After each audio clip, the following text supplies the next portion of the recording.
Bonjour, un compte rendu de partie aujourd'hui, mais plus précisément de bataille épique.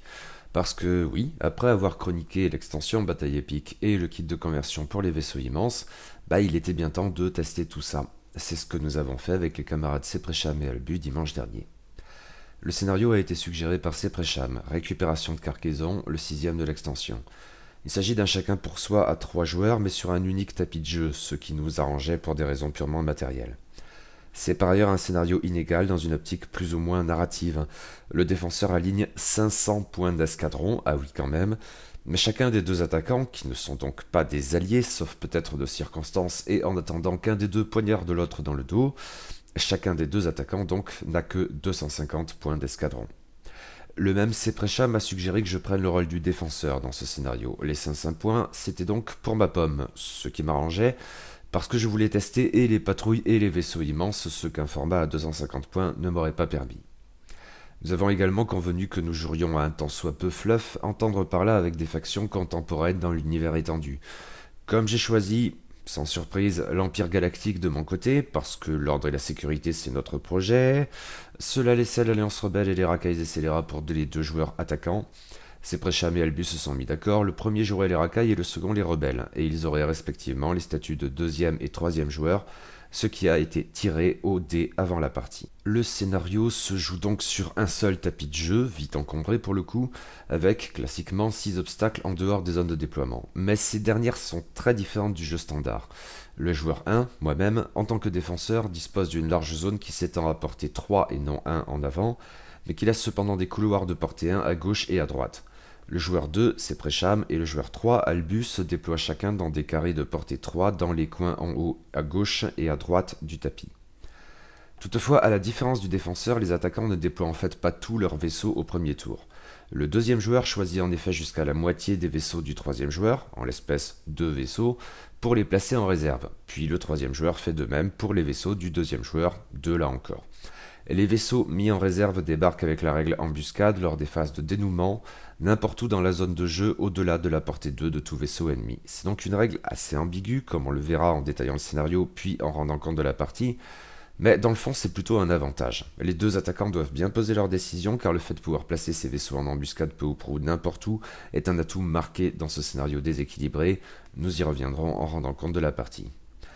Un dernier point doit être noté concernant la mise en place du scénario, qui est que le bord opposé à celui du premier joueur équivaut pour lui à un bord de sortie. Mais de sortie pourquoi donc? Eh bien pour des navettes, qui sont le premier type d'engin distant présent dans ce scénario. Elles sont identifiées sur le tapis de jeu par des pions objectifs bleus et déployées par le défenseur dans sa zone. Puis elles ne peuvent se déplacer qu'en avant lors de la phase de système en utilisant un gabarit tout droit 4 ou virage sur l'aile 3. Ces engins distants ont des caractéristiques comme telles, une initiative de 0, une agilité de 1 et 8 points de coque. En outre, quand les navettes défendent, si un vaisseau ami, soit tout vaisseau du joueur 1, est dans l'arc d'attaque, alors on ajoute pour elle un résultat évasion, ce qui n'est pas rien. Le but, en théorie, pour le défenseur est de faire sortir ses navettes par son bord de sortie, qui est donc celui opposé à son déploiement. Le premier joueur marque alors 2 points de victoire par cargaison importante sur chacune de ses navettes. Car ce scénario fait intervenir un second type d'engins distants qui sont donc des cargaisons importantes. En fait, lors de la mise en place, le défenseur répartit 5 de ces cargaisons, identifiées par des pions objectifs rouges, sur les 3 navettes. Là encore, ces engins distants sont associés à des cartes. Les cargaisons importantes ont une initiative de 0, 2 points d'agilité et 7 points de coque. En outre, après qu'un vaisseau a entièrement exécuté une manœuvre, s'il est à portée 0,1 d'une cargaison importante, alors il peut effectuer une action de rechargement rouge. Et ce sont en fait ces cargaisons importantes qui intéressent tout le monde. Ne nous leurrons pas, les chances que les navettes atteignent le bord de sortie sont quasiment inexistantes, de même qu'est très improbable la possibilité qu'elles fuient par tout autre bord du tapis de jeu, ce qui octroierait aussitôt 3 points de victoire par cargaison importante disparue au deuxième et troisième joueur. Ceci car les attaquants ont tout intérêt à leur tirer dessus pour qu'elles échappent leur cargaison importante. Après qu'une navette transportant une de ces cargaisons a reçu une carte de dégâts, il suffit donc d'une touche, on en retire une en larguant un pion objectif rouge à l'aide d'un gabarit tout droit 2. Et il s'agit ensuite pour ces maudits pillards de ramasser les dites cargaisons et de se barrer avec. Les vaisseaux des deuxième et troisième joueurs peuvent ramasser les cargaisons importantes si, après qu'ils ont exécuté leur manœuvre, ils ont un de ces pions objectifs dans leur arc de tir avant à portée 0,1. On retire alors le pion objectif rouge du tapis de jeu et on le place sur la carte du vaisseau qui l'a chouré. Il s'agit alors pour les voleurs de se tailler. Pour cela, ils ont recours à la règle évasion parfaite. Lors de la phase de dénouement, en commençant par le deuxième joueur, chaque vaisseau attaquant qui se trouve dans la zone de déploiement du défenseur et qui porte une ou plusieurs cargaisons importantes s'échappe et confère à son propriétaire 3 points de victoire pour chacun de ses pions rouges récupérés. Le défenseur à ce stade doit tout faire pour empêcher ce drame de se produire. Il doit éviter la capture de ses biens précieux à tout prix, quitte à détruire ses cargaisons importantes en leur tirant dessus. Il marque 1 point de victoire, seulement, par cargaison détruite. Mais on l'a vu, ces machins peuvent se montrer étrangement résilients. L'option la plus probable est donc que le défenseur cherche à nettoyer le tapis de jeu en attaquant les vaisseaux ennemis. Or, la règle vue plus haut, selon laquelle les navettes échappent leur cargaison importante quand elles subissent un dégât, vaut aussi pour les vaisseaux des attaquants si leurs boucliers peuvent les protéger pour un temps, ce qui leur complique considérablement la tâche. D'autant que les joueurs attaquants sont des rivaux et non des alliés. Si un vaisseau du joueur 3, mettons, est sur le point de se tailler avec le fruit de son larcin, le joueur 2 aura autant intérêt que le joueur 1 à fumer le voleur. Or, la partie s'achève quand il n'y a plus d'engins distants, navettes ou cargaisons importantes sur le tapis de jeu, quelle qu'en soit la raison, et s'il n'y a plus non plus de vaisseaux des attaquants emportant des cargaisons volées. On compte alors les points et le joueur qui a totalisé le plus de points de victoire l'emporte. En cas d'égalité, c'est le joueur à égalité qui a subi le moins de pertes qui l'emporte. C'est donc un scénario assez complexe. Les attaquants doivent composer avec des forces en présence extrêmement inégales. Le défenseur a 2 fois plus de points d'escadron que chacun des attaquants, et ces derniers ne sont donc pas des alliés mais des concurrents, ils se tirent la bourre entre eux. Mais il apparaît clairement que l'objectif pour les attaquants n'est pas d'infliger des pertes aux défenseurs, avec une telle disproportion des effectifs et qui laisse assurément du champ au joueur 1 pour aligner un ou des vaisseaux immenses, cette approche serait suicidaire. Leur objectif est clairement de faire dans le hit and run, disons, dézinguer ou tout simplement amocher en fait les navettes emportant des cargaisons importantes au plus tôt, il ne faut pas qu'elles puissent échapper par le bord de sortie, puis bien se placer pour récupérer les dites cargaisons, et enfin foncer en plein dans la zone de déploiement du joueur 1, banzai, pour s'échapper. Et en priant probablement parce que tout vaisseau voleur arbore dès lors une grosse cible rouge clignotante, aussi bien pour le joueur 1 qui doit tout faire pour l'empêcher de partir, que pour l'attaquant rival qui ne saurait se voir privé de ses biens précieux pour sa cause ou pour son porte-monnaie, c'est selon. Jetons maintenant un œil aux listes en présence, et en commençant par votre serviteur, puisque j'étais donc le joueur 1, soit le défenseur, et disposait de la sorte de 500 putains de points d'escadron, de quoi donner des palpitations à n'importe qui. Alors, je vous préviens, ça va être long, n'hésitez pas à avancer si jamais, vers la moitié de cette vidéo en fait, le cas échéant. Bon, ça m'arrangeait bien cette manne de points, pas seulement en termes purement ludiques au regard de ce scénario en particulier, mais surtout dans la mesure où j'avais bien envie de tester aussi bien la mécanique des patrouilles également issues de l'extension Batailles épiques, que les vaisseaux immenses associés à ma faction issus du kit de conversion sorti en même temps. Et comme j'avais choisi de jouer l'Empire Galactique, j'avais ma petite idée de ce que je ferais aussi bien dans le premier cas que dans le second. À tout seigneur, tout honneur, j'ai donc choisi de commencer par le vaisseau immense, et ici, mais pas seulement ici d'ailleurs, le Gozanti était tout de même bien moins alléchant que la gigantesque corvette de classe Raider. Et au passage, dans la seule partie épique que nous avions déjà jouée, du temps de la V1, j'avais joué le Gozanti quand Sepacham jouait le Raider, et j'étais jaloux, clairement. Ah donc, ce vaisseau immense dans la faction de l'Empire Galactique correspond plus précisément à la carte patrouille de la bordure extérieure, qui vaut à poil la bagatelle de 150 points d'escadron. Mais ça va, du coup j'avais une putain de marge. Pour mémoire, la règle générique du Raider, batterie groupée, permet de jeter un dé d'attaque de plus si la cible est dans le bullseye et que l'on effectue une attaque primaire, de torpille ou de missile. Ce qui est plutôt bof, sauf s'il y a un autre vaisseau immense en face éventuellement, mais à 250 points pour chacun de mes attaquants, et qui plus est au regard des conditions du scénario qui favorisent la vitesse et la souplesse, je me doutais qu'Albu ne jouerait jamais une corvette corellienne CR-90, mais probablement pas davantage un transport moyen GR-75. L'hypothèse que ces Presham sortiraient un cruiser Seroc était un poil plus plausible, mais guère probable. De fait, ni l'un ni l'autre n'ont joué de vaisseaux immenses dans cette partie, et je ne comptais pas pour ma part m'équiper de missiles ou de torpilles.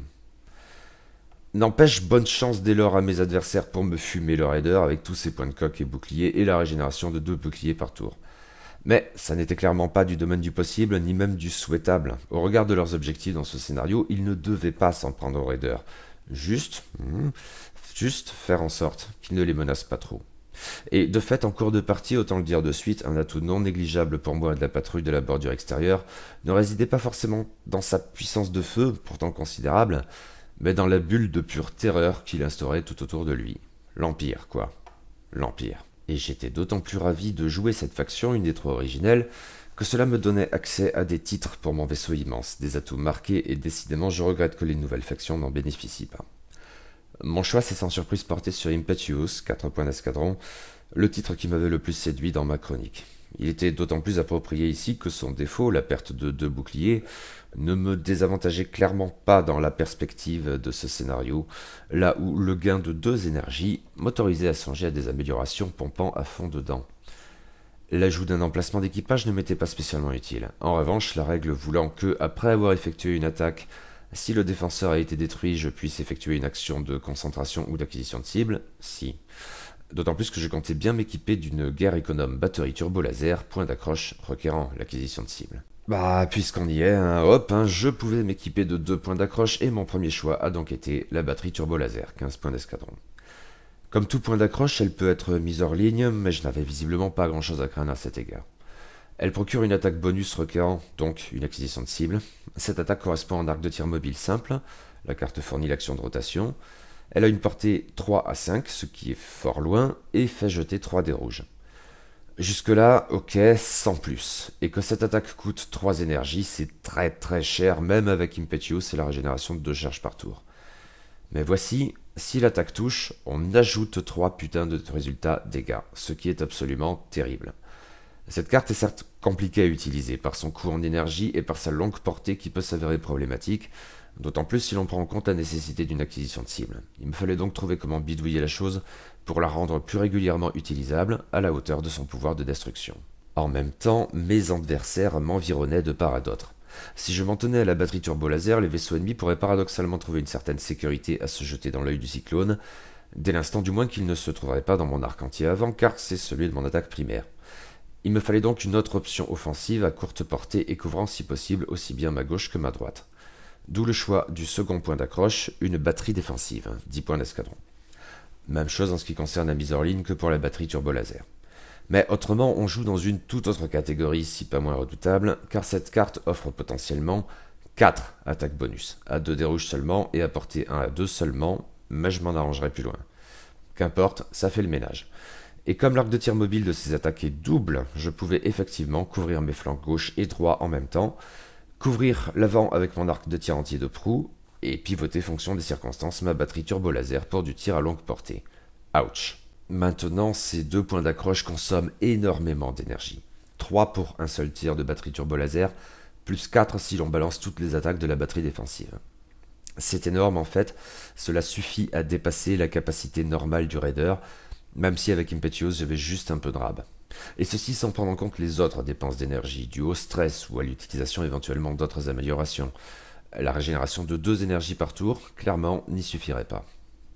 D'où le choix en cargaison de réserve de Tibana, 3 points d'escadron. Au prix d'une action, je pouvais ainsi dépenser une charge, il y en a 3, pour récupérer aussitôt 2 énergies. Et cela pourrait se montrer crucial, la perte d'une action à cet égard constituant un pis-aller acceptable. Mais je n'en avais pas fini avec les améliorations de mon raider, de toute façon. Il me fallait aussi des équipes, qui me permettraient en théorie de pallier aux restrictions quant à l'usage répété de mes points d'accroche. Mon premier choix s'est porté sur des experts descenseurs, 10 points d'escadron, dont j'attendais beaucoup, tout spécialement pour ma batterie turbo-laser. Cette carte procure déjà une action liée blanche d'acquisition de cible plus calcul, ce qui est bien. Surtout si je devais piocher dans mes réserves de Tibana, ce qui ne me permettrait guère de jouer sur la concentration, etc. Ensuite, elle a pour effet d'autoriser jusqu'à 3 acquisitions de cible en même temps. Or, après avoir fait une action d'acquisition de cible, on peut dépenser jusqu'à 2 énergies pour verrouiller autant d'autres objets à portée 0,1 de la cible initiale, en ignorant les restrictions de portée. Cela me permettait d'une part de multiplier mes options pour la batterie turbo-laser, mais aussi d'autre part, et avec un peu de chance, de verrouiller par rebond au-delà de la portée 3 normale, ce qui là encore assisterait utilement le même point d'accroche. Hélas, autant le dire de suite, cela n'a pas vraiment fonctionné. Une autre option pour les acquisitions de cibles plus pertinente aurait été la cargaison scanner amplifiée, mais le bandeau d'amélioration du raider ne me permettait de choisir qu'une seule cargaison et les réserves de Tibana me paraissaient plus précieuses à ce stade. Bon. Cela dit, j'avais une autre équipe en jeu, des spécialistes du bombardement, 6 points d'escadron. Redondance, eux aussi, fournissaient une action liée blanche d'acquisition de cible plus calcul. Mais ils la rendaient en fait plus utile en développant une mécanique associée. En effet, quand on effectue une attaque, on peut alors dépenser un marqueur de calcul pour accroître ou diminuer la portée d'une attaque de 1 dans une limite de 0 à 5. Et ça, dans l'optique de ce raider, c'était crucial. La batterie turbo-laser passait ainsi à portée de 2 à 5, ce qui rendait son utilisation beaucoup plus probable, mais alternativement, la batterie défensive pouvait, au moins en une occasion par tour, cibler un adversaire à portée 0 à 3. Et oui, mon attaque principale passait aussi à 1 à 4 de la sorte. Indispensable. Maintenant, je voulais personnaliser un peu plus mon vaisseau en embarquant un bonhomme avec un nom, quoi. Décidément guère emballé par les deux officiers impériaux du kit de conversion, l'amiral Hotzel et le capitaine Neda, je vous renvoie à ma chronique, j'ai choisi de revenir sur des équipages plus classiques, mais que je n'avais pas forcément eu l'occasion de jouer en format standard. Et mon dévolu s'est porté sur le Grand Moff Tarkin, 6 points d'escadron, qui me paraît potentiellement très fort sur ce format de jeu épique. En effet, et très ironiquement, le Moff des Moffs a une capacité un peu en miroir de celle de la bien plus fréquente Leia Organa de l'Alliance Rebelle.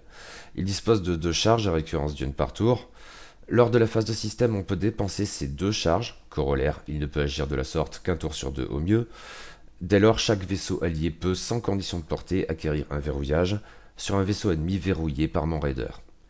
Et là, c'était un peu magique, en théorie du moins. Avec les experts des senseurs, ma patrouille de la bordure extérieure pouvait verrouiller en même temps jusqu'à 3 vaisseaux ennemis différents. Mais j'alignais à côté, j'y arrive, 8 autres vaisseaux, dont 2, Dark Vador et le Major Vinder, apprécient tout particulièrement les verrouillages gratuits. Bon, dans cette partie, ça n'a pas prêté à conséquence, mais je vais garder un œil là-dessus pour plus tard, hein, au cas où. Et c'est tout... Enfin, c'est tout. Bref, voilà pour ma patrouille de la bordure extérieure, ainsi arrangée, elle représentait 204 points d'escadron. Oui, ce gros vaisseau à lui tout seul coûtait de la sorte plus cher que tout un escadron standard. Et pourtant, dans ce scénario, j'avais plus que de la marge à cet égard. En fait, il me restait encore plus de la moitié de mes points d'escadron, 296 pour être exact. Et on aura maintes fois l'occasion d'y revenir. Dans le contexte de ce scénario, c'est probablement beaucoup trop. Ces conditions justifient un format inégal, surtout dans la mesure où, très vite, les options du défenseur se limitent à la destruction par le menu des vaisseaux ennemis. Mais, tout comme Albu et ses préchams, je suis convaincu que cet écart en l'espèce est beaucoup trop important, et que le scénario gagnerait considérablement à se montrer un peu moins déséquilibré. Bon, on y reviendra en temps utile. J'avais donc beaucoup de marge. Et ça me plaisait bien parce que je voulais tester par la même occasion la mécanique des patrouilles de batailles épiques. Ici, je pouvais en constituer une et de taille, sans pour autant me priver d'autres vaisseaux indispensables pour faire le ménage chez mes 2 adversaires à la fois. En fait, en bon joueur impérial, je ne parle pas ici de mes performances, une option était toute trouvée, la nuée impériale par excellence, soit 6 chasseurs Tyalen avec à leur tête la légendaire Owlrunner, 40 points d'escadron. Celle-ci, bien sûr, offre une relance d'un dé en attaque principale pour tout allié à portée 0 à 1. C'est ce qui rend sa nuée particulièrement redoutable, or elle le devient plus encore avec la mécanique des patrouilles. Déjà parce que la nuée de taille s'active alors à l'initiative de son leader, et donc ici à l'initiative 5. Et qu'importe si les 5 autres vaisseaux de la formation sont des pilotes de l'académie à initiative 1. Ensuite, parce que les manœuvres sont de la sorte incomparablement plus faciles, au mépris des obstacles et plus souvent que je ne le pensais des collisions avec les vaisseaux ennemis. D'une manière ou d'une autre, à quelques exceptions près dont on peut s'arranger assez facilement somme toute, la formation persiste. La patrouille forme un bloc irréductible, d'une manière totalement inédite dans le jeu standard, où les virages suffisent souvent à semer la zone dans la nuée. Et ça n'est pas fini. Avec la carte de commandement qui permet à Allrunner de commander une patrouille de 6 tailles en tout, et tous du même type, certainement pas un problème, soit leader vétéran, 2 points d'escadron, il y a en effet un petit bonus qui est que tant que Allrunner défend, jusqu'à 2 de ses alliés dans l'arc d'attaque peuvent subir un dégât ou un critique pour annuler un résultat correspondant qui affecterait normalement Allrunner. Et c'est assez énorme. Quiconque a joué une nuée Allrunner ou en a affronté une, sait que cette pilote unique en son genre attire logiquement le feu ennemi. Une fois qu'on a pété le leader, la formation demeure éventuellement dangereuse, mais incomparablement moins. C'est pourquoi en V2 on lui associe souvent Eden Versio, qui est spécifiquement conçu pour être la garde du corps de Allrunner. Mais avec leader vétéran, ça n'a plus rien d'indispensable. Et ça représente tout de même une économie de 17 points d'escadron que de rétrograder la meneuse de l'escadron Inferno au rang d'un bête pilote de l'académie. Petite nuance ici toutefois, le format de la patrouille implique de déployer le leader vétéran à l'avant-centre, là où on est plutôt porté à planquer Allrunner au second rang en format standard. Être au premier rang la rend un chouïa plus facile à cibler, mais je crois que la faculté de reporter jusqu'à 2 touches par tour sur un ailier vaut bien qu'on procède de la sorte. Mazette. Comment contourne les choses, cela me paraît constituer une évidence. La mécanique de la patrouille est faite pour Owl Runner. Et comme j'avais un peu de place, je me suis dit que pour rester un peu dans l'optique du leader qui fait suer l'adversaire tout en reportant les dégâts l'affectant sur des ailiers sacrifiables, je pouvais enfin jouer le talent adjectif spécifique à l'Empire Galactique, soit impitoyable, un point d'escadron. De manière générale, il ne botte vraiment pas, mais ici, il me paraissait plutôt approprié. En effet, quand Owl Runner effectuait une attaque, elle pouvait dès lors choisir un vaisseau allié à portée 0 à 1 du défenseur, avec une formation de patrouille c'était assez plausible, lequel subirait un dégât pour permettre à Owl Runner de changer un de ses résultats en dégâts, au cas où sa relance n'y aurait pas suffi. Une option de fiabilisation qui peut avoir son coût en cours de partie, parce que sinon un point d'escadron, voilà, mais qui n'aurait rien de systématique, ce serait juste le petit plus occasionnel. Et voici pour Owl Runner, équipée de la sorte, elle représente 43 points d'escadron. Et ses ailiers, inutile de faire dans le détail, ce sont 5 pilotes de l'académie à poil, 23 points d'escadron. Ils n'ont besoin de rien de plus, même si 5 tireurs hors pair auraient pu se montrer pertinents. Je préférais consacrer les points qui me restaient à aligner des pilotes plus balèzes, à même, le cas échéant, de couvrir le flanc inaccessible à main nue.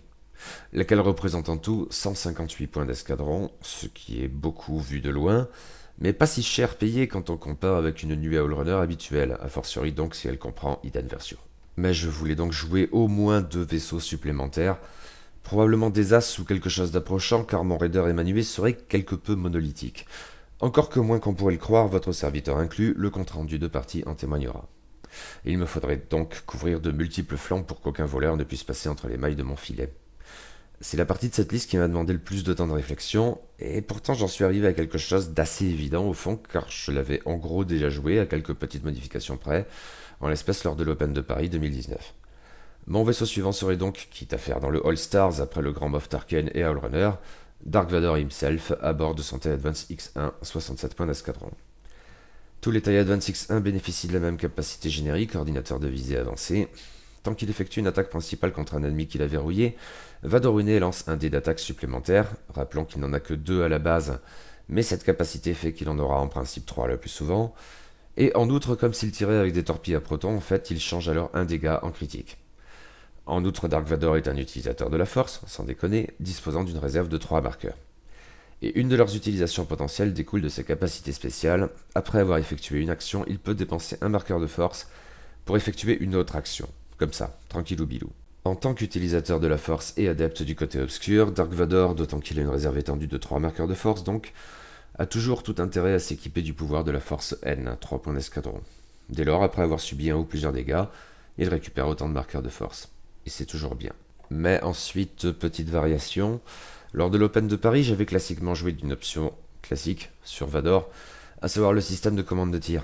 Depuis pourtant une autre amélioration s'est insinuée dans les listes, qui est probablement meilleure encore pour un TIE Advance X1, prisant par définition les acquisitions de cibles. Et il s'agit des senseurs passifs, 3 points d'escadron.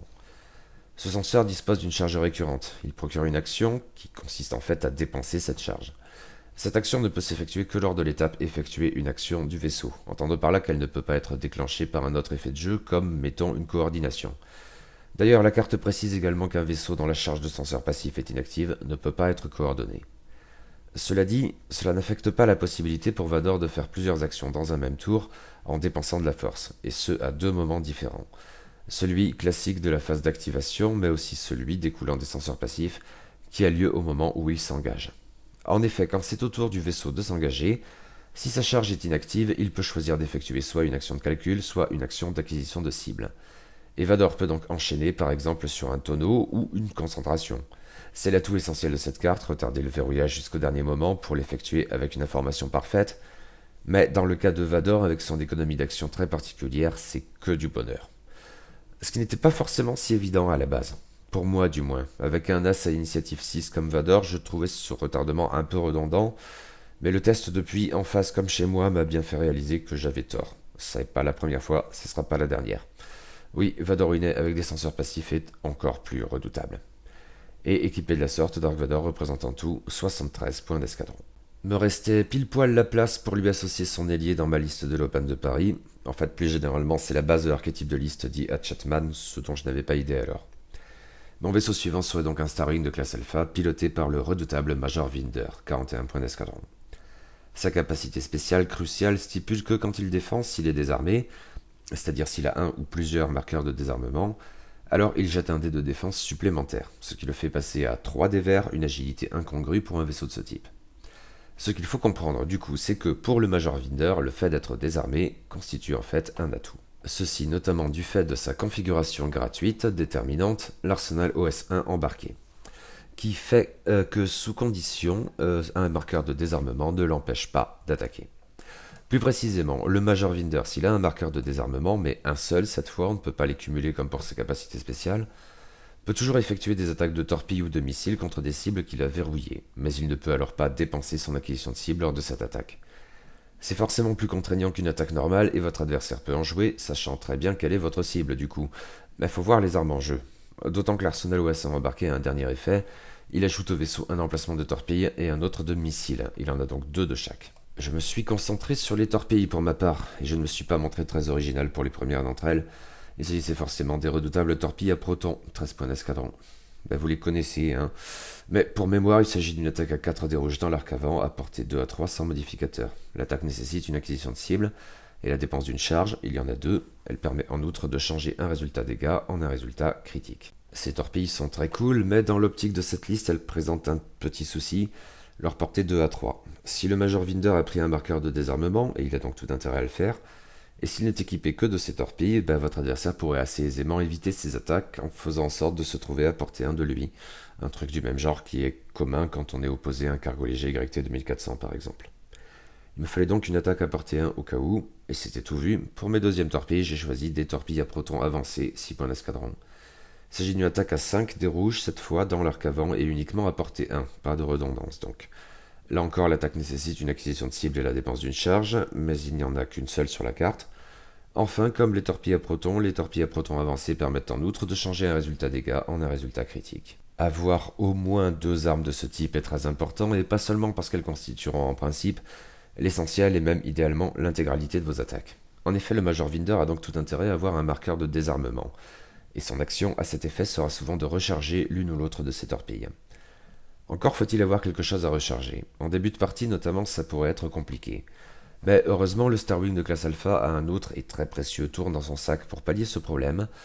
En effet, il dispose de la rarissime action de MASL ou SLAM en anglais, et cette action également inflige un marqueur de désarmement.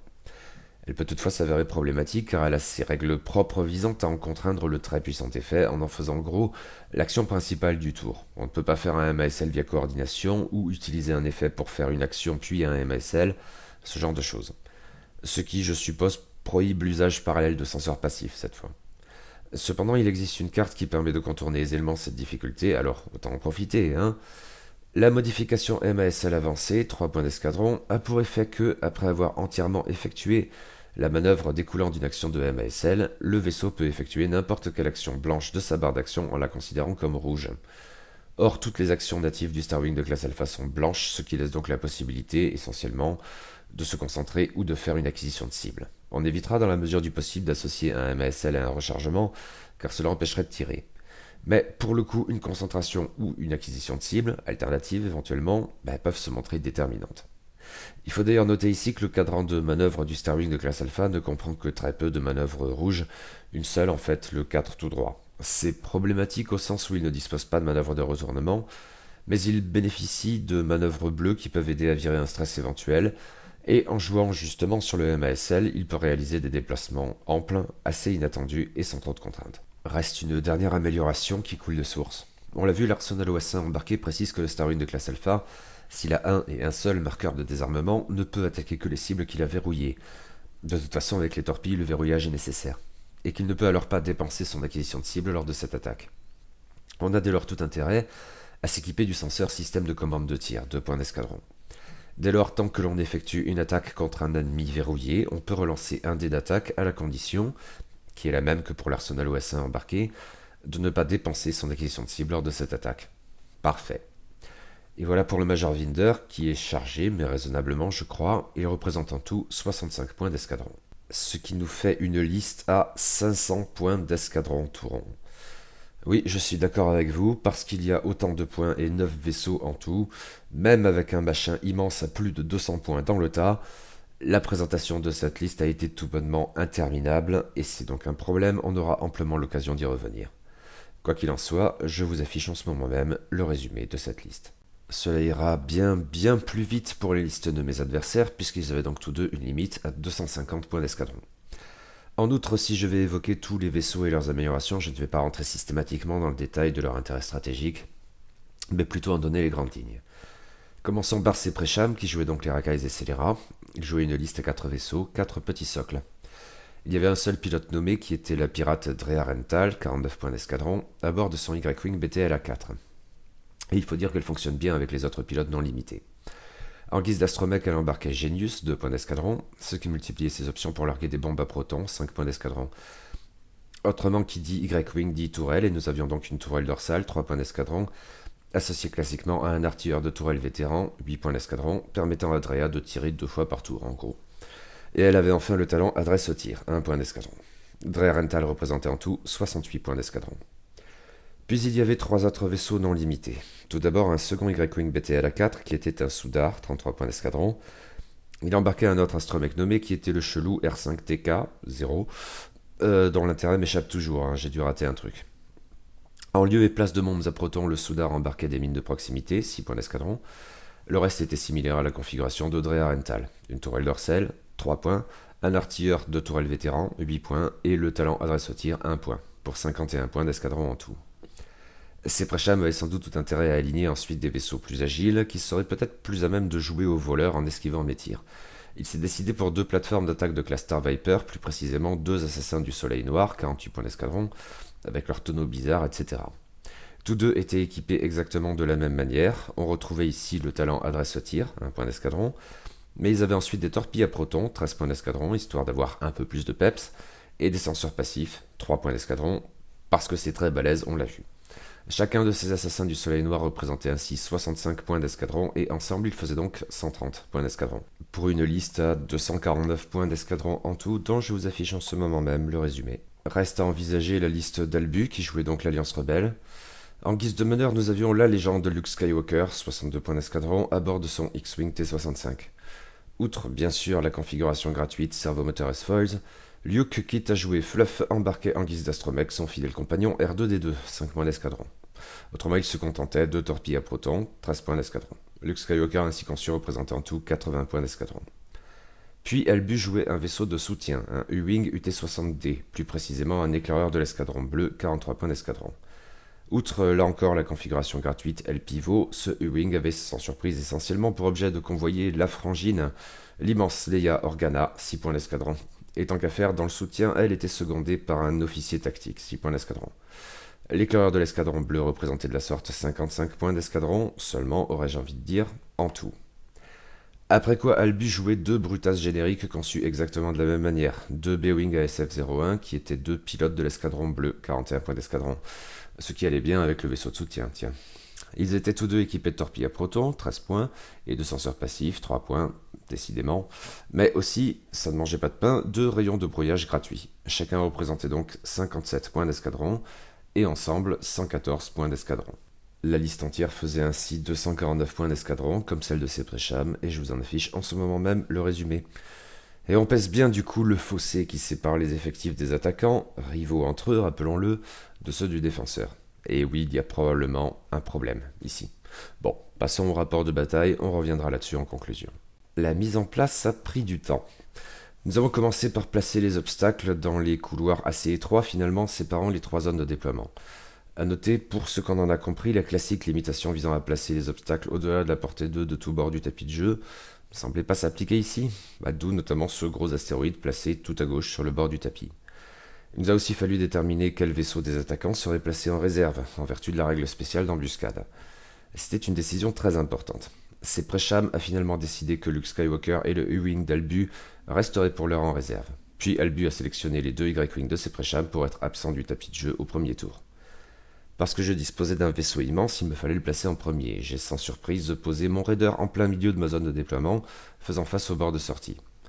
Il me fallait également placer mes navettes. Pour me laisser un peu de champ, j'ai choisi d'en placer une seulement à ma gauche et les deux autres à ma droite. Les navettes extérieures embarquaient 2 cargaisons importantes et celle qui restait une seule. C'est que la décision cruciale pour moi à ce moment était de déterminer contre qui j'allais lancer ma nuée.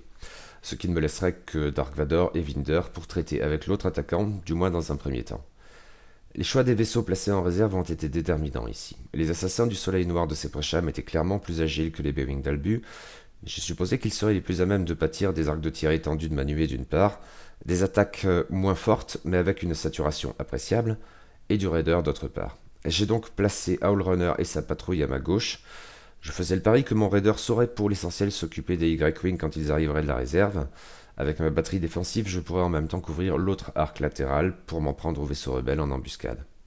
Mais à terme, pour l'heure, cela laissait Vador et Vinder à ma droite pour s'occuper des B-Wing d'Albu, et Vador, peut-on imaginer, guettait le moment et l'endroit où le fiston Luke Skywalker déboulerait. Seprecham comme Albu n'avaient par la force des choses que 2 vaisseaux à déployer chacun. Le premier a placé ses 2 assassins du Soleil Noir ensemble, faisant face au bord droit du tapis de jeu et donc aux forces d'Albu, planqué derrière l'astéroïde à la limite de sa zone de déploiement. Même chose pour Albu qui devait quant à lui placer ses seuls B-Wing. Il les a gardés ensemble tout au bord du tapis faisant face au centre. Et là, j'avais déployé 9 vaisseaux dont un immense et mes adversaires n'avaient que 2 petits socles chacun. On peut bien dire que le contraste était marqué avant même que la partie ne débute. Nous avons lancé la bataille. À la phase de système, il me fallait faire avancer mes navettes. Elles ont toutes effectué un virage sur l'aile pour se réorienter vers le centre du tapis de jeu. Pour le reste, j'ai fait avancer mon Raider lentement, bien trop lentement en fait, et cela continuerait pendant quelques tours. Le nouvel outil de manœuvre est vraiment très bien, très pratique, mais elle ne change rien au fait que l'appréciation des distances parcourues avec d'énormes machins de ce genre peut se montrer assez difficile. Rien à voir avec des vaisseaux standards, pour le coup c'est une toute autre échelle. Hélas, et là aussi ça se répéterait pendant plusieurs tours, j'avais aussi beaucoup de mal à évaluer les portées pour mon vaisseau immense. Ce gros machin biaisant ma perception. Ce qui, au cours de la partie, m'a fait rater bien 3 acquisitions de cibles. Autrement, ma patrouille de taille d'un côté, Vador et Vinder de l'autre, se sont avancés de sorte à accompagner mes navettes. En face, courage fuyant du côté de Seprecham, et il avait bien raison. Ces assassins du Soleil Noir sont partis droit devant eux, vers Albu donc, tentant de mettre de la distance entre eux et Owlrunner et ses copains. Albu en revanche tournait lentement ses B-Wing vers mes 2 champions isolés. Et en fin de tour, Albu a fait apparaître son éclaireur de l'escadron bleu. En vaisseau de soutien, il n'avait pas vraiment d'intérêt à profiter à fond de l'embuscade pour arriver dans mon dos, je suppose. Aussi est-il apparu derrière les B-Wing. J'ai d'abord dû bouger mes navettes. Elles se sont avancées vers le bord de sortie, mais je ne me faisais pas d'illusions. Le scénario impliquait que les attaquants tirent dessus pour qu'elles larguent les cargaisons importantes, une touche suffisante pour ce faire. L'impératif de nettoyer le tapis de mon côté se révélait de plus en plus. Les assassins du Soleil Noir ont continué à passer au large. L'un d'entre eux, à vrai dire, aurait pu s'en prendre à un des B-Wing d'Albu, mais Seprecham a choisi de ne pas jouer à ce jeu-là. Les B-Wing, justement, appuyés par le U-Wing fraîchement arrivé, allaient devoir consacrer au moins un tir à une navette, mais le reste serait pour Vador et Vinder, que j'ai avancé assez agressivement, jouant bien sûr sur le MASL pour mon Starwing de classe Alpha, ce qui augmenterait sa défense tout en lui permettant de verrouiller le pilote de l'escadron bleu extérieur. Vador a fait de même, il me fallait concentrer mes tirs. Les premiers assauts ont été échangés. Un des B-Wing devant consacrer son feu à une de mes navettes, l'avantage de la supériorité numérique échappait à Albu, et mes tirs davantage fiabilisés ont grignoté la coque des appareils rebelles. Mes vaisseaux s'en sortaient bien. De l'autre côté du tapis de jeu, Owlrunner a fait exécuter un grand virage à sa patrouille qui aurait été impensable en format standard. Au passage, c'est ici que j'ai enfin compris comment utiliser au mieux les outils de patrouille, plus exactement les 2 outils fournis, de sorte à ne pas me faire chier à enlever à chaque fois l'outil séparant les 2 rangs de ma formation. Voyez ça comme un post-scriptum à ma chronique de la chose dans Batailles épiques. Les Star Vipers étaient encore trop loin pour subir des tirs, mais la manœuvrabilité étonnante de la nuée de taille ne leur laisserait bientôt plus guère d'options, d'autant qu'ils avaient eux aussi une navette au moins à faire sauter. Le Raider en revanche n'avait toujours pas d'impact direct à ce stade. Une fois de plus, je me suis montré trop timoré dans ces manœuvres et ai raté mes acquisitions de cibles. Or, les choses évoluaient sur le tapis de jeu. D'une part, les rebelles ont contraint ma navette la plus à droite à larguer ses cargaisons importantes. Me restaient 2 navettes, dont une au moins connaîtrait bientôt le même sort, mais l'autre aussi probablement, car Seprecham n'allait pas courir le risque de laisser filer tout ça. D'autre part, les vaisseaux restants en embuscade sont arrivés à la fin du tour. Les 2 Y-Wing d'Erakai sont apparus dans le dos de ma nuée, tandis que Luke Skywalker, en solo, faisait son apparition de l'autre côté du tapis de jeu de façon symétrique, et donc dans le dos de Papa. Mais lui avait pour le coup des cargaisons importantes à chorer dès le tour suivant. Il fallait dès lors que je me montre plus agressif, ce qui a décidé de mes manœuvres. Le mieux à faire pour Vador et Vinder demeure à ce stade de taper dans le gras des bombardiers rebelles, mais il leur faudrait dès que possible se retourner pour s'en prendre à ce pillard de Luke. Howlrunner a lancé sa patrouille en avant pour protéger une de mes navettes et en même temps dézinguer du Star Viper. Tout droit à 5. Pas une manœuvre que j'ai souvent exécutée avec une nuée, mais c'est très bien passé avec l'outil de patrouille. Seul l'ailier gauche a bumpé sur l'assassin du soleil noir le plus proche, mais à condition que je le détruise à ce tour, mon taille égaré pourrait réintégrer la formation dès le tour suivant. Le raider enfin pivotait sur sa gauche. Luke serait trop loin pour que je puisse m'en prendre à lui, mais Drea Rental et son soudard connaîtraient bientôt le feu de mes batteries. Mes adversaires aussi ont dû se montrer plus agressifs, avec pour priorité les 2 navettes restantes. C'était autant d'opportunités de tir auxquelles échappaient mes vaisseaux. Côté rebelle, Albu a donc tourné tout son escadron bleu vers la navette centrale. Les Star Vipers n'avaient par ailleurs plus le choix et ils ont dû se retourner également. Il y avait 2 navettes à malmener et à ce stade, le bord de sortie étant proche, les attaquants ne pouvaient plus se permettre de temporiser. Cependant, cela faisait des vaisseaux racailles des cibles toutes désignées pour Howlrunner et ses sbires. Et la vitesse de leur déplacement a peut-être surpris ces préchams. Et là, avouons-le, j'ai eu une chance insolente sur mes jets de dés pour les attaques. Effectivement, la saturation a payé contre les assassins du soleil noir. Il faut dire qu'en une occasion, j'ai eu les résultats les plus utiles contre eux, en leur infligeant 2 coups au but successifs. Avec l'appui du Raider, j'ai détruit les 2 Star Vipers dans ce tour, ce qui était totalement inespéré. Et de l'autre côté, Vador et Vinder ne chômaient pas. Ils avaient déjà sérieusement endommagé un des B-Wing et l'ont sorti sans surprise, mais avec l'appui du flanc droit de ma patrouille, qui n'avait pas eu besoin de s'en prendre aux assassins du soleil noir, le second pilote de l'escadron bleu également est sorti. Les attaquants de part et d'autre ne disposaient déjà plus que de 2 vaisseaux chacun et je n'avais pas subi la moindre perte. Pour autant, le scénario n'était pas encore totalement joué à ce stade. Les Y-Wing racailles ne représentaient pas une menace immédiate, il leur fallait pour ce faire s'avancer pour voler les cargaisons échappées de la navette de gauche, mais c'était à prendre en compte, d'autant que je rechignais à me retourner avec ma nuée, ce qui aurait fait sauter la formation à cause du stress. Mais surtout, Luke Skywalker, lui, avait déjà volé des cargaisons importantes. S'il parvenait à ne pas être endommagé au tour suivant, il pourrait fuir avec, en gagnant sans souci ma large zone de déploiement, et serait le premier à marquer des points de victoire. Sans doute, il était devenu la cible prioritaire. J'ai donc à nouveau fait pivoter mon raider, mais sur la droite cette fois. Drea Rental et le soudard finissant dans mon arc anti-avant, je pouvais consacrer mes batteries à Luke, qui était enfin à portée. Vinder a joué du MASL pour traquer aussi vite que possible le X-Wing T-65. Vador, qui était assez endommagé à ce stade, il me semble, ne pouvait se permettre un retournement trop court qu'il aurait soumis au feu du E-Wing. Mais en se montrant plus prudent, il a pu se caler pile poil à la gauche de l'éclaireur de l'escadron bleu qui avait subi quelques dégâts. De la sorte, le sombre seigneur Sith ne risquait pas de se faire attaquer, mais pouvait tout balancer sur le E-Wing à portée 1. Et avec le soutien de la patrouille de Howlrunner, puisque j'ai choisi de prolonger mon long virage sur la droite plutôt que risquer un retournement hasardeux pour m'en prendre au Y-Wing au prix de l'intégrité de ma patrouille, eh bien, l'assaut s'est montré aussi brutal que je pouvais l'espérer et le U-Wing a explosé. Luke, de son côté, n'a guère subi de dégâts, mais l'attribution d'une unique carte a suffi à lui faire échapper ses cargaisons importantes. Les récupérer s'annonçait très difficile, d'autant que le Major Vinder attendait le Jedi au tournant, et que Dark Vador, maintenant délivré de la menace de l'éclaireur de l'escadron bleu, pourrait bientôt discuter de la vie de l'univers et de tout le reste avec son fiston récalcitrant. Oui, la partie semblait compromise pour Albu. Ses préchams de son côté pouvaient encore mettre la main sur des cargaisons importantes, mais la manœuvrabilité limitée de ces Y-Wing n'en faisait pas exactement les vaisseaux les plus adaptés à cette tâche. Outre qu'avec un unique dévers en défense, il me serait en principe assez facile de les contraindre à larguer le fruit de leur larcin le cas échéant. À ce stade, ils avaient déjà fait les frais de ma batterie défensive. Cela m'avait coûté beaucoup d'énergie, mais j'avais des réserves de Tibana à consommer. Sur le bord droit du tapis de jeu, tous mes vaisseaux visaient désormais à éliminer Luke Skywalker, un peu par défaut. Il n'avait guère d'option pour se retourner déjà sur les Y-Wing racailles, mais le Major Vinder amorçait un grand virage pour tenter la chose dans les tours suivants. Mais Luke, à ce stade, ne me semblait pas en mesure de me causer des soucis.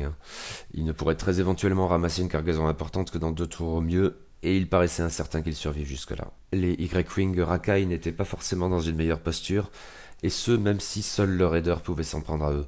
Ils se sont lancés en avant de ma patrouille de la bordure extérieure, non sans crainte que j'ai les éperonnes, mais ça n'était pas dans mes intentions. En fait, ça aurait pu vaguement me nuire à ce stade, fonction d'où se retrouveraient les vaisseaux percutés. Mais si ma batterie turbo-laser ne pouvait tout balancer du fait de la portée réduite adoptée par Drea Rental et le soudard, il me restait ma redoutable attaque primaire dans l'arc entier avant et les 4 attaques de ma batterie défensive repositionnée. Bref, j'ai sorti les 2 Y-Wing de ses préchams. Le joueur 2 n'avait plus aucun vaisseau sur le tapis de jeu. Et Albu ne disposait plus que de Luke Skywalker seul contre tous. Il a logiquement choisi de concéder. La partie s'est donc arrêtée là, et en fait aucun des trois joueurs n'avait marqué le moindre point. Tout le monde étant à 0, le vainqueur serait désigné par le plus petit nombre de victimes dans sa liste, or je n'avais pas perdu un seul vaisseau dans toute cette affaire. Et s'il avait fallu compter la moitié des points pour certains vaisseaux, comme en format standard, seul Dark Vador, sauf erreur, était concerné. Peut-être aussi le Major Vinder, mais je ne crois pas. Aucun de mes tailles n'en était arrivé là en tout cas, et mon raider de toute la partie n'avait essuyé, sauf erreur, qu'un seul tir pour des boucliers automatiquement régénérés dès la fin du tour. Et je me suis mangé un astéroïde, mais ça ne m'a fait ni chaud ni froid. Victoire pour l'Empire Galactique, donc. Mais vraiment pas de quoi s'en vanter. Le débriefing de la partie a été un peu amer et à bon droit. S'il est un point sur lequel nous étions tous d'accord, c'est que ce scénario était trop déséquilibré. Le défenseur a beaucoup trop de points d'escadron par rapport aux attaquants. En additionnant les deux, on atteint certes le même nombre, mais voilà, ce ne sont pas des alliés, mais des rivaux. Ils peuvent temporairement opérer ensemble, mais leurs objectifs divergent nécessairement à terme, et ils ne peuvent pas faire preuve de la même cohésion qu'une véritable équipe. Je crois que les conditions de victoire justifient un certain déséquilibre. Dès l'instant que les navettes ont échappé leur cargaison importante, le joueur 1 n'a guère d'autre option que de nettoyer le tapis, on l'a vu. J'ai bien essayé de balancer quelques tirs sur les engins distants pour les détruire, mais avec leurs 2 points d'agilité et leurs 7 points de coque, ces petits machins se sont montrés très résilients. Et j'ai abandonné cette tactique improductive. Les joueurs 2 et 3, eux, peuvent, avec de la chance, emporter la partie par la vitesse et la souplesse. Si un seul d'entre eux parvient à s'échapper avec ne serait-ce qu'une seule cargaison importante, il marque 3 points de victoire. J'ai l'impression que cela suffirait pour qu'il l'emporte la plupart du temps. Ce rapport différent aux conditions de victoire justifie, je le crois, un déséquilibre, finalement assez narratif aussi, dans les points d'escadron attribués aux 3 joueurs. Mais 500 contre 2 fois 250, c'est beaucoup trop. Je crois que le scénario gagnerait à ce que ces points d'escadron soient revus à la baisse pour le défenseur. 400 points me paraîtra un bon compromis, éventuellement 350, mais je crois que ça se discuterait davantage. Dans les deux cas, je n'aurais clairement pas pu me permettre d'aligner à la fois un raider passablement chargé et une patrouille de taille emmenée par Allrunner, j'aurais dû faire des choix. Là où, à 250 points chacun, les attaquants étaient incomparablement moins libres que moi. Je suppose qu'on pourrait prendre les choses à l'envers et garder les 500 points du défenseur pour augmenter les points des attaquants, à 300 voire 350. Mais pas dit que ce soit la meilleure option, surtout sur un unique tapis de jeu qui serait vite encombré dans ces conditions. Au passage, la règle concernant la réserve et l'embuscade, si elle constitue globalement un atout pour les attaquants, et si je trouve amusant que le choix des vaisseaux écartés au premier tour appartienne à l'autre attaquant, eh bien, tout cela renforce encore le sentiment de disproportion entre les escadrons des attaquants et du défenseur. C'était pour le moins visible, à simplement regarder le tapis de jeu au tour 1, et au moins dans un premier temps, cela facilite les choses pour le défenseur, qui a moins de cibles en vue et peut donc se focaliser sur leur destruction méthodique. De manière générale, en outre, les conditions de victoire guident les manœuvres, actions et attaques des joueurs 2 et 3. Le joueur 1 en tient forcément compte, ce qui, là encore, lui facilite la tâche. Que le ramassage ne puisse se faire que dans l'arc avant va dans le même sens d'ailleurs, et pénalise probablement trop les attaquants. Mais il y a peut-être d'autres points qui mériteraient d'être améliorés. Je crois que tout au long de la partie, aussi bien pour mes navettes dans un premier temps que pour les attaquants ensuite, la règle voulant que l'attribution de ne serait-ce qu'une seule carte de dégâts débouche sur le largage d'une cargaison importante est probablement trop stricte. Mais c'est surtout embêtant pour les attaquants. À un moment, Luke Skywalker a semblé sur le point de l'emporter, mais j'ai dès lors pu concentrer mes tirs sur lui, de sorte qu'il n'avait à peu près aucune chance de ne pas subir la moindre carte de dégâts. Et une fois la cargaison importante larguée, pour la ramasser une nouvelle fois, d'autant plus en prenant en compte cette condition de l'arc avant, donc, c'est compliqué. Et au regard de la configuration des 2 derniers tours de la partie, disons-le, c'était au-delà de l'invraisemblable. Peut-être y a-t-il moyen de bidouiller un peu cela, par exemple en imposant l'attribution de 2 cartes dégâts au lieu d'une, ou d'une carte de dégâts face visible plutôt que de toute carte de dégâts. Ce ne sont que des suggestions. Qu'en pensez-vous ? Dans le même ordre des choses, finalement, je me demande si l'on ne pourrait pas aussi rendre la partie plus intéressante, au-delà du déséquilibre global, en rendant les cargaisons importantes un peu moins résilientes. Si les dégagés du tapis de jeu avaient été une option réaliste, j'aurais peut-être été incité à me montrer moins bourrin à l'encontre des vaisseaux ennemis. Mais ça n'est peut-être pas souhaitable, je ne sais pas. Ou alors on pourrait garder ces statistiques, mais octroyer des points de victoire supplémentaires pour la destruction de ces engins distants. Là encore, je ne sais pas. Oui, ce débriefing a été un peu amer à cet égard. Pour autant, je crois que nous nous sommes quand même amusés. Ce jeu scénarisé change agréablement du jeu standard en imposant des tactiques différentes et une approche globale du jeu moins systématiquement tournée vers l'annihilation de l'ennemi, du moins pour les joueurs 2 et 3. C'est forcément intéressant. Et si la mise en place a pris du temps et si mes tours étaient un peu lents, surtout au début, reste qu'une bataille aussi démesurée a pu être jouée dans un temps très raisonnable. Sur ces différents points, le principe même des batailles épiques s'avère convaincant. En dehors du seul contexte des batailles épiques, il me faut enfin parler de ces nouveaux joujoux avec lesquels j'ai pu m'amuser. Tout d'abord, les patrouilles. C'est très amusant, mais aussi passablement pété à l'occasion. Runner était certes une menace toute désignée dans cette optique, mais Mazette, l'activation retardée de l'ensemble de la patrouille, les manœuvres impossibles normalement que cette mécanique autorise, et la quasi-certitude que la formation persistera avec un peu d'application, Mazette, Mazette, Mazette, c'est très très fort. Le bilan pour le raider est plus contrasté, mais parce que je n'ai pas su le jouer, au moins au début. Me faudra tout spécialement apprivoiser l'outil de manœuvre pour bien réaliser à quoi correspond au juste telle ou telle vitesse. Pendant la majeure partie de la bataille, je me suis systématiquement montré trop timoré. Mais j'ai d'autant plus eu tort à cet égard que le nouvel outil de manœuvre, en autorisant des virages à vitesse zéro, rend en fait ces gros machins bien plus manœuvrables qu'ils ne l'étaient auparavant. Ces nouveaux virages sont clairement un sacré atout. Maintenant, est-ce dû à la taille démesurée de l'engin? Cette difficulté à apprécier les vitesses en a généré une autre, la difficulté à envisager les portées. Je me suis senti tout con avec mes acquisitions de cibles ratées à répétition qui rendaient ma batterie turbo-laser ineffective. Ici donc je n'ai pas su bénéficier des experts des senseurs. Des scanners amplifiés m'auraient sans doute été bien plus utiles. Mais cela aurait imposé de me passer des réserves de Tibana, or j'en ressentais vraiment le besoin. Parce que quand la batterie turbo-laser tape, elle tape, mais au prix de beaucoup d'énergie. Or ce qui tape très fort aussi, mais en coûtant très cher là encore, et ça j'ai davantage pu m'en rendre compte, c'est la batterie défensive. Cette saturation est potentiellement très coûteuse en énergie, mais probablement cruciale. D'autant qu'elle couvre 2 arcs de tir et c'est le seul point d'accroche dans ce cas. Elle ne m'en paraît que plus indispensable, en tout cas sur un raider. J'imagine que la corvette corellienne CR-90 avec ses arcs latéraux d'attaque primaire peut envisager les choses autrement. La batterie turbo-laser en revanche n'est probablement pas le choix le plus pertinent en toutes circonstances car elle est éventuellement difficile à rentabiliser. Maintenant, si cette partie a démontré une chose concernant le raider, c'est peut-être bien son impact psychologique. Durant les premiers tours, parce que je l'ai piloté de manière trop épère, il n'a au fond rien fait de lui-même, mais je crois, oui, qu'il avait instauré tout autour de lui comme une bulle de terreur pure. Et c'est sans doute aussi à prendre en compte. Dernier point concernant le raider, dans cette configuration de partie, bien sûr, la question ne se posait pas vraiment, mais de manière générale, il a vraiment l'air très très très dur à tomber. Au-delà de sa vingtaine de points de coque, la régénération de 2 boucliers par tour notamment le rend extrêmement résilient. Pour l'abattre, il faut à vue de nez lui balancer toute une flotte dessus, et si une CR-90 peut faire l'appui, c'est sans doute tout bénef. Voilà pour l'essentiel. Un débriefing un peu amer, oui, mais pour une partie amusante malgré tout, du fait de ces mécanismes très spéciaux et du sentiment d'urgence qu'ils imposaient. Ce scénario gagnerait probablement à être retravaillé, mais l'idée des batailles épiques, plus généralement, me plaît bien, et j'espère qu'on pourra remettre ça en visant probablement un peu plus à l'équilibre. Voilà, c'est la fin de ce long compte-rendu, ce premier compte-rendu de bataille épique sur le blog et sur la chaîne. J'espère qu'il y en aura d'autres. Mais dans l'immédiat, j'espère que ça vous a plu, que ça vous a intéressé. Et si c'est le cas et que vous souhaitez soutenir la chaîne, je vous en prie, ça ferait grand plaisir. Vous avez plusieurs moyens pour ça. Vous avez les commentaires, les abonnements, les pouces, les partages, tout cela est tout à fait bienvenu et merci d'avance. Et je vous dis du coup à la prochaine fois.